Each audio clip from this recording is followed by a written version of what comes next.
Друзья, мы рады приветствовать вас на канале Якутия-24. Это проект «Испытано на себе». Но так как мы находимся около автодороги, то сегодня речь у нас пойдет об автомобиле. Автомобиль — это в первую очередь, конечно, не такое средство роскоши, а в первую очередь это средство передвижения. Ежедневно автомобили возят нас на работу, потом домой, детей отвозим в садик, ездим в магазины, выезжаем на природу, делаем большие автопутешествия, и не совсем большие.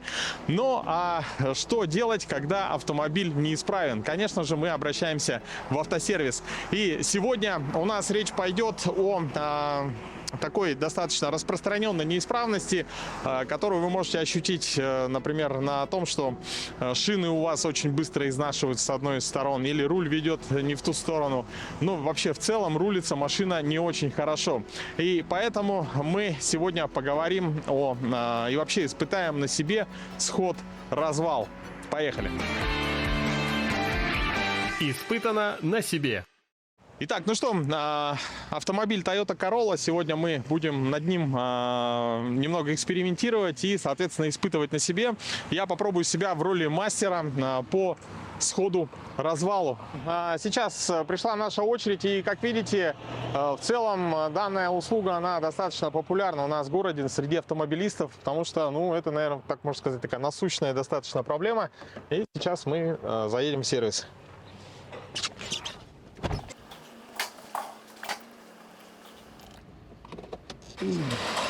Давайте познакомимся с Михаилом. Это мастер, который сегодня будет меня инструктировать, и, соответственно, через него мы узнаем все нюансы по сходу-развалу. Михаил, приветствую. Приветствую. Михаил, ну давай вначале вообще вот основная проблема, из-за чего люди приезжают и для чего нужно, чтобы колеса были ровными. Тут три варианта. После ремонта, после обслуживания, там сняли пыльник, заменили смазку на рулевой тяге, на наконечниках, на шаровых, на приводах. Ну и переобувка. Угу. Да, даже переобувка. Да. То есть, если, например, поменял летние колеса на зимние, то может это как бы повлиять? Да, схождение с развалом идет. То есть мы, возможно, даже вовремя приехали. Да.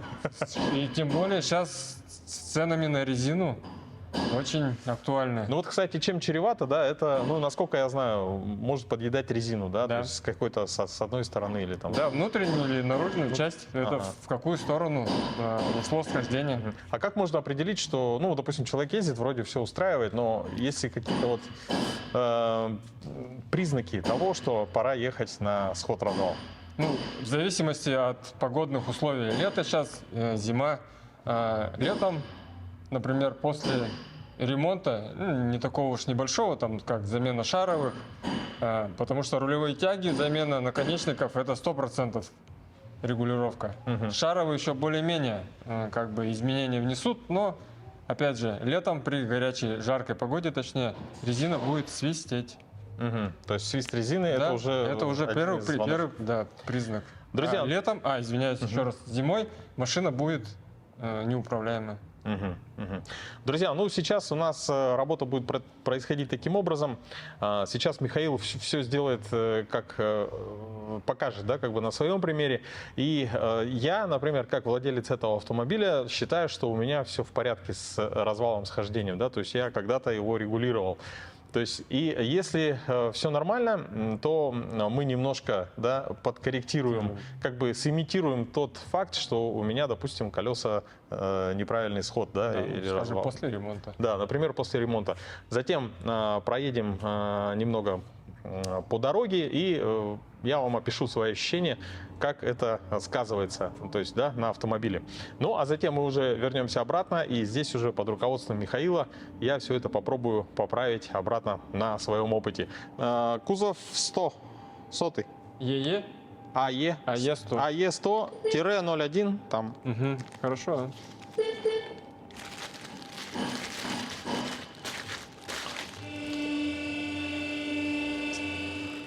Так, сейчас ты устанавливаешь... Мишени. Это датчики, да? Мишень? Мишень. Мишень. Да, мишени.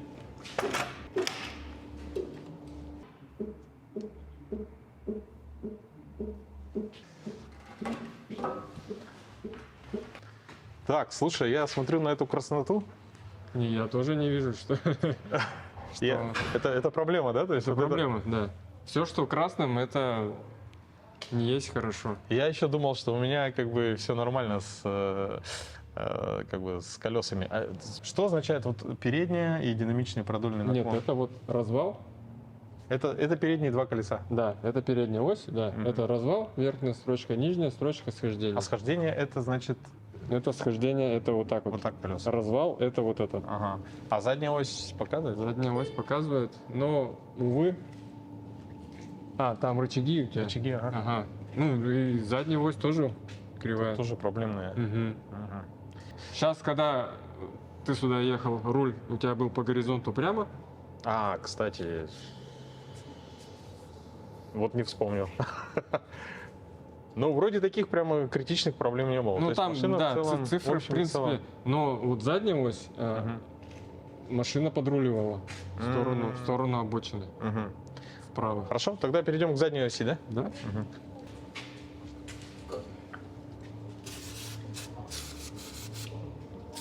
Ну, получается, если, например, года 3 назад я делал эти манипуляции, сход-развал, то есть в любом случае, это как, может быть, есть какая-то рекомендация, раз в год делать это в любом случае, даже если никакого ремонта не было, Ну, как минимум 2 раза в год. Это после переобувки. даже 2 раза в год. Два раза в год в наших климатических условиях после замены зимней на летнюю, либо наоборот с летней на зимнюю. Мгм. Это в случае того, что без ремонта. Понял. Потому что если, например, сейчас, если последний раз ты делал 3 года назад, то придется греть. Даже греть. Да, потому что они закисают. Так, ну давайте посмотрим. Вот, например, вот они рыжики. Мгм. Сейчас проверим.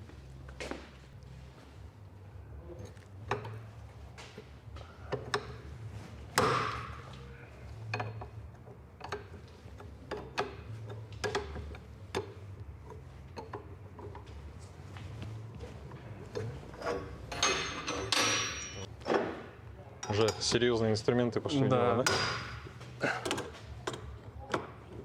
Главное, чтобы сгонная муфта шла, а вот она не хочет идти.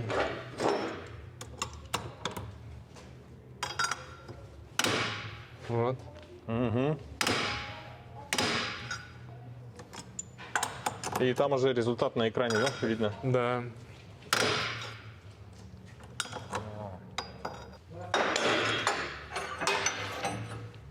Ну вот это уже как бы звуки того, что, возможно, в следующий раз она не пойдет добровольно, принудительно. То есть вот этот вот треск, да? Треск, да. Придется ее греть, наверное, в следующий раз. Мы сейчас поправили правое заднее колесо. Правое заднее, да, по схождению.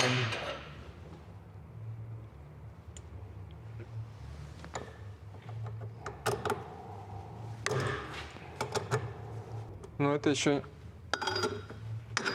не самое страшное состояние, скажем так.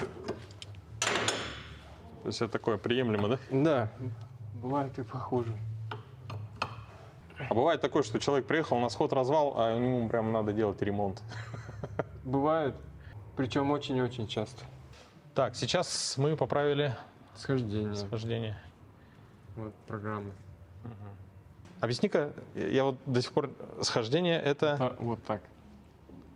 а развал. Это вот это. Всё. Итак, друзья, схождение это вот в этой оси, а развал, соответственно, по этой.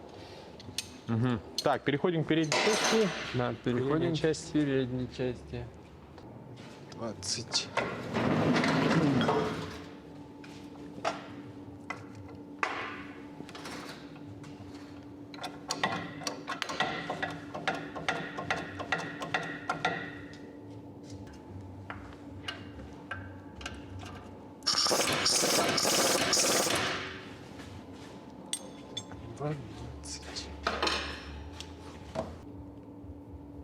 Это получается Корректировка развала. прямо вот на стойке, да? Да.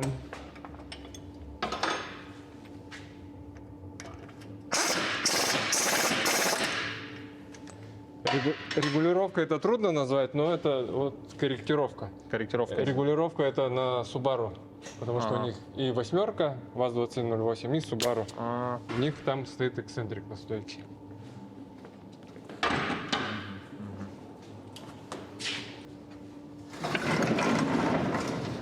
Показания помнишь? я вот помню, что было красное. Сейчас верхняя строчка изменилась. Да, верхняя стала зеленой.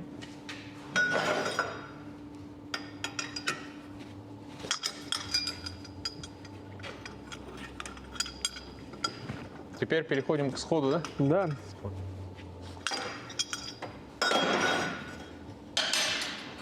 Сейчас я подправлю, прокатим ее.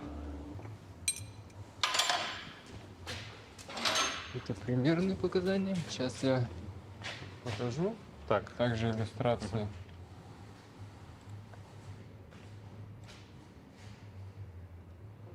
это вот наша стойка, да? Да. То есть для того, чтобы сделать развал, откручиваются два. Да. Ослабляются. И по идее вот заводом-изготовителем, как и по задней оси, так и по передней, это болты идут размерные, ремонтные. А, Вот по диаметру видишь, ну, толстые, и если, например, нужно завалить, то там колесо выходит не в рамки допуска, то замена этих болтов. а у Ну, меня опять- сейчас это получается, наверное, заводские, да? Да, То есть- все заводское. А каким образом ты тогда поправил? А, Там есть люфт, да, люфт, какой-то? Да, зазор Ага. технологический, который допуском он идет, скажем так, вот у него показания заводом-изготовителем от минус 0,44 до плюс 0,16. В этом диапазоне вот эта стойка на этих болтах может откорректироваться. То есть вот это допуск нормальный. Да, это практически идеал, да, скажем так, ближе к середине. 0,25 градуса. Да, сейчас я этот прокачу, и там будет более точно.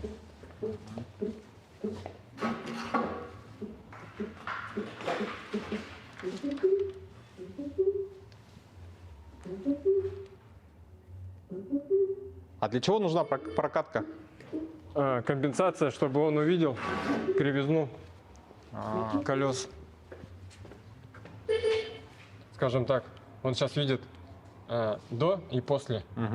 Сейчас вот он было, скажем так, когда я подкорректировал, а сейчас он уже машина опустилась, приняла более-менее свою высоту, и сейчас он увидит чуть-чуть другие цифры, но это будет все в допуске. Вот, циферки изменились. Да. Но это уже предельное положение. Подожди-ка, а для того, чтобы мы сейчас почувствовали разницу, мы что будем кривить? Перед? Перед покривить? Да, Ага. схождение. Хорошо.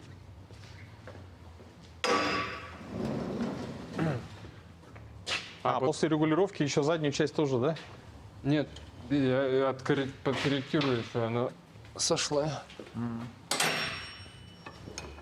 То есть прокатка показывает более объективную оценку, да? Да, после каждого действия. Потому что, возможно, когда вот откручивалась вот этот звук заржавевших Да-да-да-да. петель дверных, она, может быть, и Некорректно. да, некорректно отозвалась на мишени. А, Но это все равно вибрация. А вибрация передается практически напрямую к ступице, а к ступице прикручено, извиняюсь, колесо.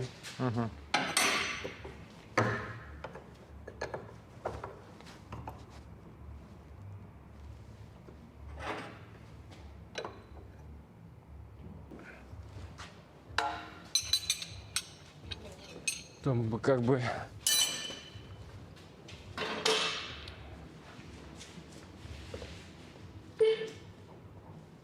в принципе, можно вот так и оставить схождение. Вот сейчас, вот в данный момент, колеса повернуты направо одинаково. Ну, примерно вот одинаково. сейчас, да? Да. Потому что вот есть люди, ну, которые не то что не разбираются, а по незнанию, скажем так, просят отрегулировать только заднюю ось. Мгм. Вот сейчас вот я отрегулировали сначала заднюю ось, потом отрегулировали переднюю, ты это видел. Мгм. Было все, скажем так, в допуске. Все, я подкрутил заднюю ось, перед, соответственно, убежал. А, Это все взаимосвязано, потому что к кузову крепятся колеса. то есть и сам прибор смотрит, чтобы ему главное, чтобы колеса они были конкретно относительно себя, друг друга, да, друг друга, ровными. да. Ага. А. И вот поэтому заднюю ось подправляешь, и она, соответственно, она тянет кузов, и, соответственно, уходит передняя ось. Мгм. Так что, Ну, если я правильно понимаю, что если мы сейчас вот так, допустим, поедем, то просто будет тянуть в какую-то сторону машину? руль, да, Или руль будет неровно? поменяет, да, сразу же практически руль поменяет Положение. горизонт. Ага. Это уже первый признак, что надо ехать, на сход-развал. Мгм. Так, ну что, друзья, да, сейчас мы сымитируем неисправность, сделаем таким образом, что передние колеса у нас сход будет немного неправильным. То есть в целом, я думаю, что многие так передвигаются по городу, и нам нужно испытать это на себе, как машина ведет себя с такой вот достаточно такой неприятной неисправностью. Все, я вот симметрично развел их. Мгм. Ну, кстати, их даже тут не видно, да? Да, все, он уже, скажем так, за пределы дозволенного вышел конкретно. Так, ну все, данные зафиксированы. Да-да-да, я заснял. Так, мы сейчас тогда прокатимся и вернемся обратно.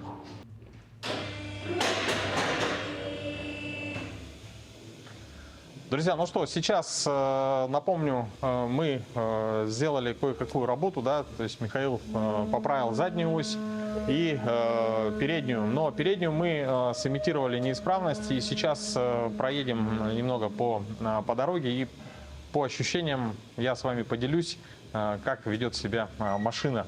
Но на самом деле, как видите, я думал, что у меня все идеально в этом плане. То есть я когда-то делал сход-развал, после этого ремонт ходовки ремонтом не занимался. Но, как вы видите сами, оказывается, даже при замене, при переобувании с летней на зимнюю резину происходят некоторые изменения, которые желательно менять, желательно исправлять. Испытано на себе.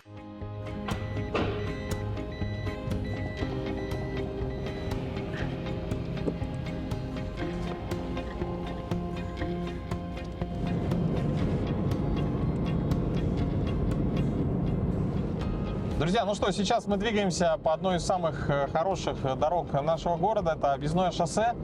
И здесь уже вот на прямом асфальте чувствую, что руль надо постоянно немного подруливать. То есть в целом руль направлен у меня вроде бы прямо, но такое ощущение, что машина немного подвиливает. То есть немного, как бы это такие не критичные, да, ощущения, но тем не менее, если у вас есть такие, допустим, симптомы появились у автомобиля, что вы все время подруливаете, то вам обязательно надо будет сделать сход-развал. И вот сейчас такое постоянное ощущение, что машина уходит немного вправо. Ну, это вот мы еще проехали даже, наверное, не километр, но тем не менее уже есть такое чувство. Ну, а в целом, если уже у вас как бы такое желание появляется, да, подруливать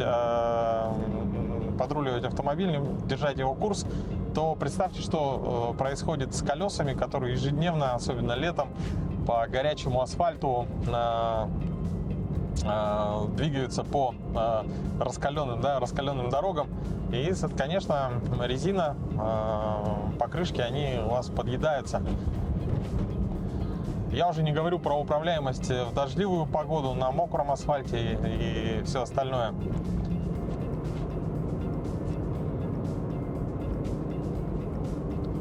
Да, приходится постоянно контролировать руль, чтобы машина держала курс правильный, чтобы шла вперед.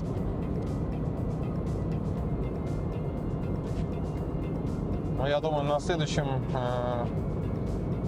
там где появится возможность развернуться, мы направимся обратно сервис, и, соответственно, уже я на себе испытаю прямо работу специалиста по сходу-развалу. Попробую своими руками подправить сход. Ну и, как вы видели, все очень демонстративно хорошо показывается на экране. То есть все манипуляции вплоть до сотых градусов. Так, здесь мы повернем.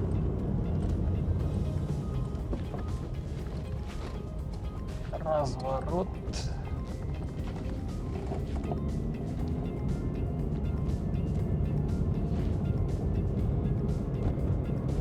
Надо также учесть, что мы двигаемся по сухому асфальту, то есть тут здесь нет гололедицы. Я думаю, что на льду, в таких условиях гололеда, это все бы как бы умножалось. Все вот эти проблемы.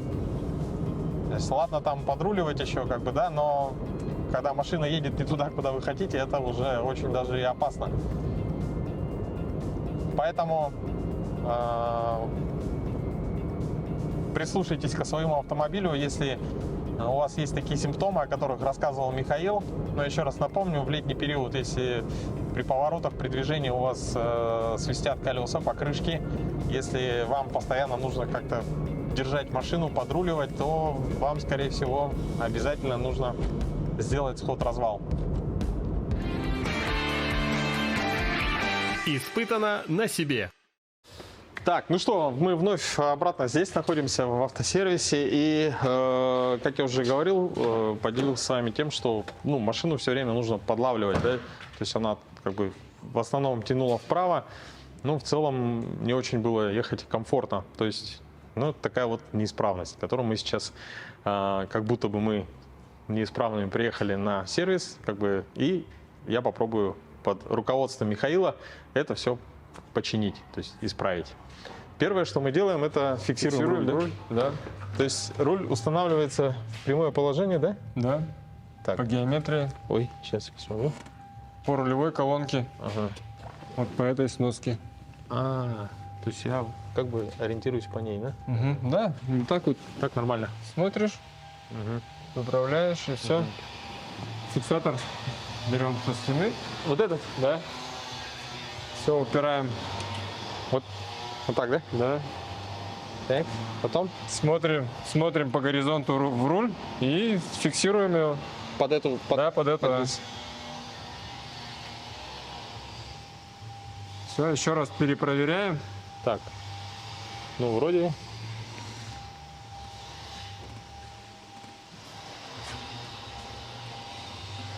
Вот как-то так. Михаил это занимает несколько секунд, я даже не заметил, как он тогда распорку поставил. Вот у меня. Все, как поставил? Нормально? Да, правильно. Ага, а у меня это чуть побольше времени. Так, далее мы... Всё. Программу, например, обучать долго придется. Я уже поставил кузов. То есть тут выбирается кузов автомобиля, да, Да. и желательно это все по сорке, да, смотреть. То есть... И либо со слов хозяина, либо уже по наитию у себя, по опыту. А бывает ли такое, что нет машины в базе? Бывает. Бывает. И Да. тогда как решается? Предупреждается клиент, объясняется, что данного кузова в программе нету. Например, это свежие машины 19, 21, 20 годов. Но, опять же, инженеры не придумали ничего, вот как вот со времен ГАЗ-АА, на автомобиле практически ничего нового. Это ступица, шпильки колесные, само колесо, резина и все. И она сделана скажем так, по аналогии с телегой. Все, колесо смотрит прямо, Машина едет прямо. машина едет прямо, да. Практически по схождению все машины практически одинаковые. Определенного класса, скажем так, по классам. То есть можно, в принципе, похожий автомобиль, похожий, Да. ну, даже этой же марки, например, но предыдущей модели. Предыдущего например, кузова, да. да. Предыдущий кузов. То есть это не проблема. Да, в основном особых проблем нет. Ну, это взять такие машины, Короллы, проблем абсолютно не бывает. 121 кузова Королла, управляйка, Камри, премия. Практически все то же самое. Все одинаково. Все одинаково.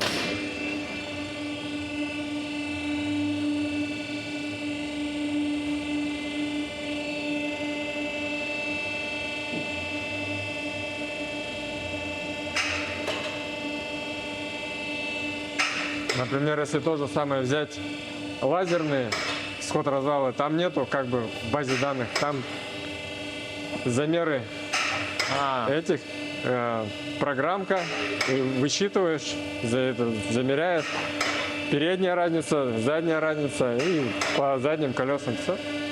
Там марок нету. Все чисто геометрия. Должен быть идеальный прямоугольник, да? Ну, не прямоугольник, скажем так, тут в виде трапеции что-то такого. Так, ну все. Так, теперь мы что делаем? Ставим Ставим датчики. мишени, да? Мишени. Так, сейчас с этой мишени я вам покажу. Да, ты покажи. Я, кстати, помню, да, я вот первый раз, по-моему, вижу вот такие. Обычно ставятся, как бы закрепляются за диск. Да. Ну, А это на шину, да, да, ставится? это гораздо быстрее и удобнее. Все, едем дальше. Задняя мишень, да, ставится параллельно земле, вот, да, вот так вот. Вот так. Так, это я раздвигаю немного, да? Да, И закрепляю. попадает туда, идет на арку. Так, Да. так. Зажимай до конца, сколько возможно. Сжимай и... Так, а вот это туда по центру, да, поставить? Нет, можно. Сейчас еще раз. Да. Максимум раздвинул, сжал. И все. Все. Проверил, что она держится. Ага. Хорошо. Теперь эту сам.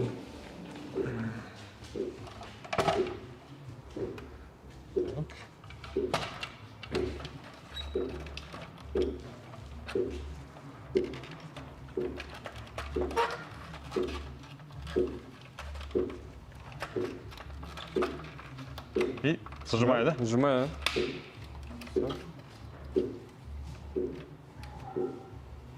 Там особо... Главное, чтобы, да, главное, чтобы она не шаталась. И главное, чтобы она прижата была, да? Да. Ага. Все. И впереди. Эту под Так, эту углом 45. Вот так, да? Нет, 45. Еще выше. Вот Да. так? Вот так. Когда появится вот это окошко. То есть вот все, это можно, правильно, да? Все, зажимай. Раздвигай ее на колесо, да. О, она по-другому раздвигается. Все. Нет, слабо. Отцепляю, да? Да. Как будто там соскальзывает. Ну-ка. Вроде. То есть надо как бы в протектор, да, попасть? Да. Ага. Понял. Все. Хорошо. Теперь Прокатка, также да? проверяем. Но я напоминаю, что машина стоит на нейтралке и без ручника.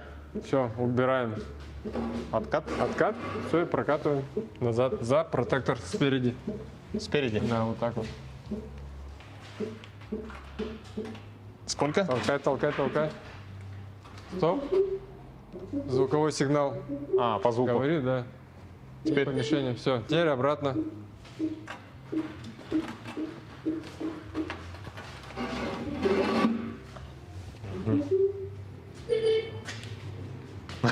я двигал машину.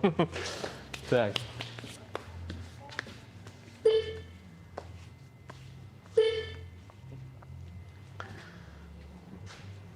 Изменилось чуть-чуть, да? Ну, там, может быть, на миллиметр на какой-то. Так, ну, как видим, у нас тут достаточно такой не очень хорошая картина. Как видим, здесь красный цвет и отклонение Так, по схождению. убираем стопора. чтобы поворотная. Обратите внимание, друзья, здесь находится пластина, то есть на нее Поворотная. обязательно нужно заехать передним колесом, да? И она тогда имеет как бы...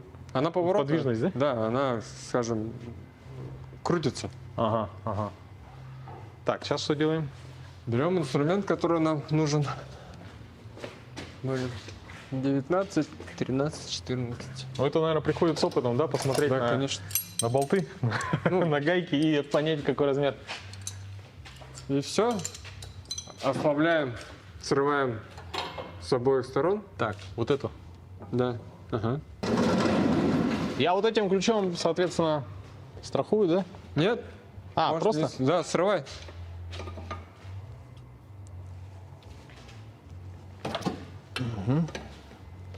Насколько сильно? Ну, Ослабляй. Ослабляй, да, просто. И с той стороны то же самое.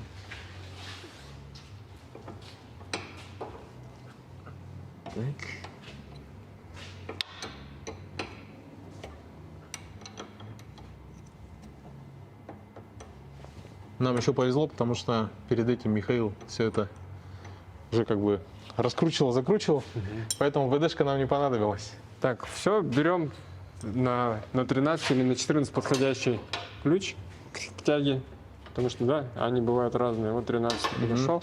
И начинаем крутить. Так, я кручу в какую сторону? Ну, вот смотри, А, куда куда она пойдет, да? изменяется. так, я кручу. А, уходит, да? Наоборот. Значит, в эту сторону.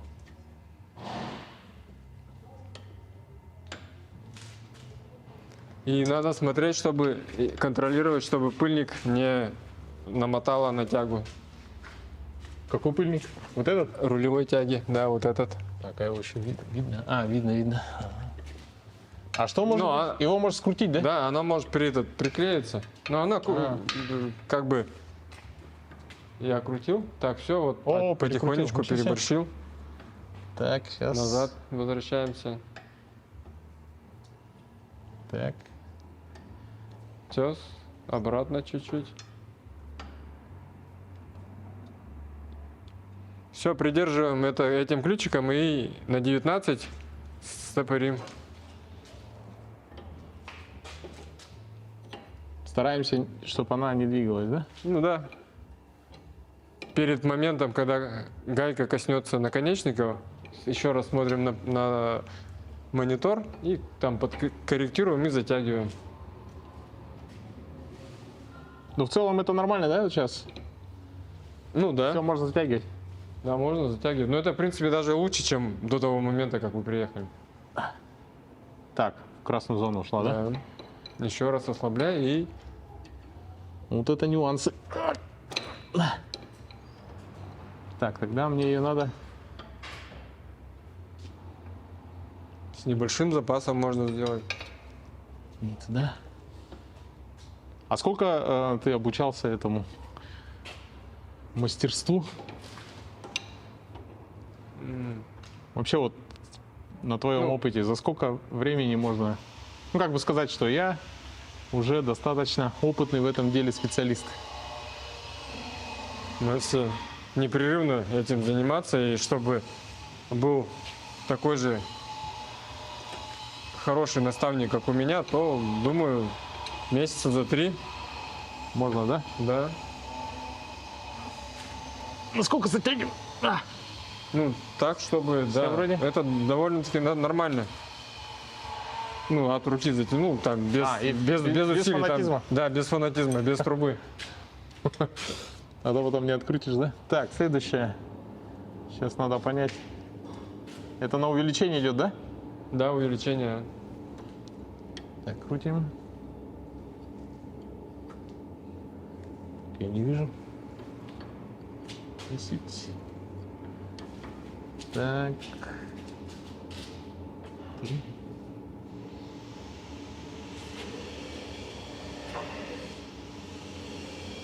Так, и пробуем затянуть.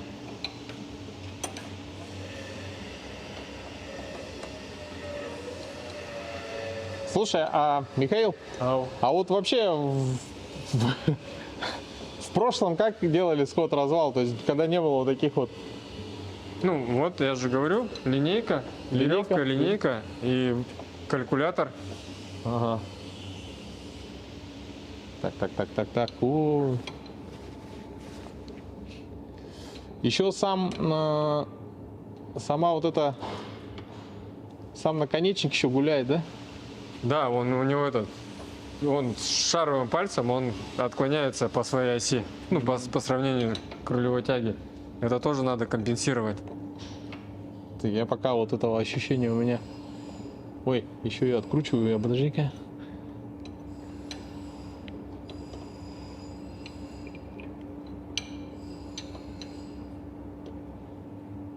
Так, пока нормально, да? Тем не менее, сейчас показания все по передней оси, как с завода Ага. вышло. Так, это я почти затянул. Теперь...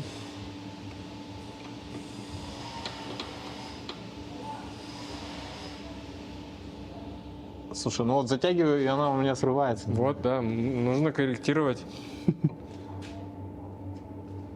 Смотришь, если у тебя получается так, что колесо уходит внутрь, значит, нужно его сделать Туда, да? Побольше. ближе к отрицательному значению. Тут всё. примерно так, да? Да, примерно так. И сейчас можно попробовать затянуть. затягивать. Так. Нет, сильно. Сильно? Ну, А все, я затянул. все. Как? Нормально? Или... Ну, в принципе, еще есть такая штучка, как депрессор. То есть ты... Ну, это имитация того, что сопротивление дороги. то есть когда... Получается, колеса меняют свое положение все равно в зависимости от загрузки, да, автомобиля? От скорости, конечно, от покрытия. Чем больше сцепления, тем вот это. Поэтому здесь не надо стремиться прям к 0,000, да? Ну да, потому что это в любом случае этот. Так, я сейчас тогда... Это- Ну, в целом, как ты скажешь, нормально? В целом, Я да, тогда нормально. Затягиваю. Да? Все, что в зеленой зоне, это допуском заводом-изготовителем. Все? Так, и еще, я не знаю почему, но заднее колесо у нас вышло из зоны допуска. Может, я неправильно не так закрепил?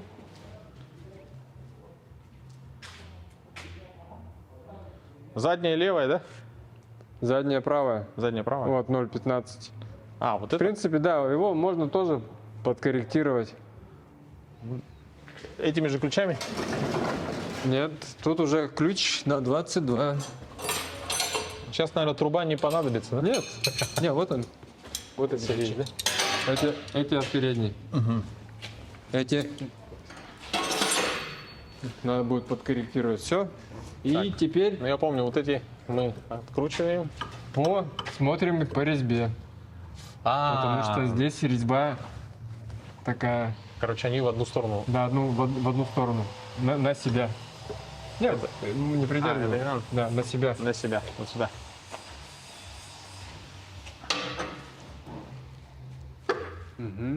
Хорош. Там А много- это да, тоже это на себя? тоже, да, тоже на себя. Опа.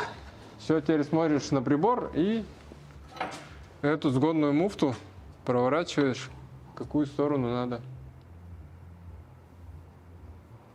Так, Хорош. она еще и... Я ее почти А. не прокрутил. Ну это которая плохо шла. Ага. Так, ну я в правильном направлении, да? Да.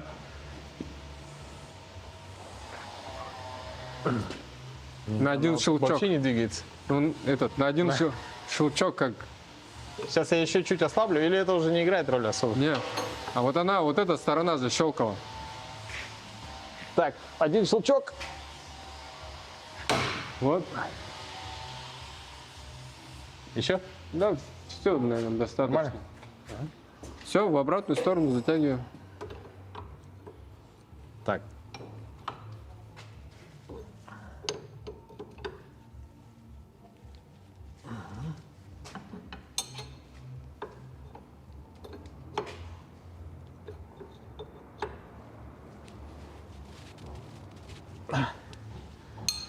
Ну что, мы даже вот заднюю ось порегулировали. Заднее И я колесо. могу сказать, что вот эта тяга передняя гнутая, нет, да. А, кстати, да. Я сейчас только что обратил внимание, что она кривая. Насколько это критично? Ну, в принципе, по развалу нормально, больше то колесо выпирает. Плюс. Ну что, друзья, сейчас... Мы корректируем, сейчас не забудь стоп, перед. я еще бегу вперед паровоза.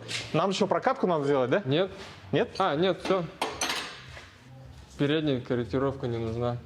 Ой, подожди, Там. что у нас тут село-то? Так, давай тогда с экраном покажем. Итак, у нас все корректировка. Как видите, друзья, по приезду сюда у нас все было красное. Хотя, несмотря на то, что я думал, что у машины все ровно. То есть она ехала ровно, никуда ее не таскала. Но, тем не менее, это были такие мои, как бы, субъективные ощущения. А здесь все показывало по красноте. После наших манипуляций, после регулировки, схода, развала, все пришло в норму. Ну и на самом деле для меня открытие этого дня, что регулировку надо делать раз в 2 года, то есть когда меняете даже летние... 2 раза в год. 2 раза в год, когда меняете колеса, меняете шины с летних на зимние и с зимних на летние. Ну, хотелось бы поблагодарить Михаила за очень профессиональную, все очень по полочкам разложил, все показал.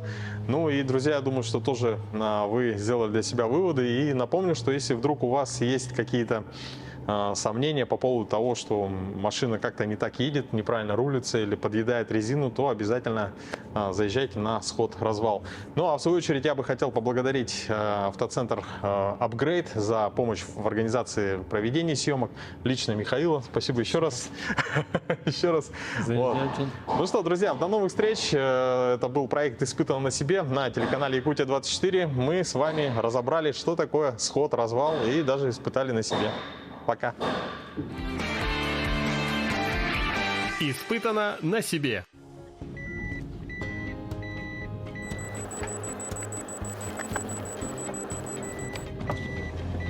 Ну что, друзья, небольшой постскриптум. Сейчас мы посмотрим, как ведет себя машина уже с исправленным сходом-развалом. Друзья, ну даже учитывая, что здесь не очень такая ровная дорога, чуть-чуть есть уклон в правую сторону, но уже нет такого биения, да, как бы нет ерзания, если так можно сказать, руля. То есть руль держится абсолютно ровно, прямо. В целом я доволен. Ну и открытия сегодня были прям сделаны несколько. Во-первых, я думал, что сделал сход-развал и все. Пока ремонт не делаешь ходовки, можно в сервис не заезжать по сходу-развалу. А нет, нужно делать 2 раза в год. Вот, ну, это был такой небольшой постскриптум. Все работает, все хорошо, все отлично. И, соответственно, я думаю, уже на следующий год, после замены колес зимних на летние, снова заеду на сход-развал. Но уже не буду вам про это рассказывать, потому что это, в принципе, достаточно такой обыденный, рутинный процесс. Но думаю, что многим из вас было интересно узнать некоторые факты, которые сегодня были озвучены в нашей программе. Напоминаю, передача «Испытано на себе» на канале Якутия-24. Оставайтесь с нами и до встречи в эфире.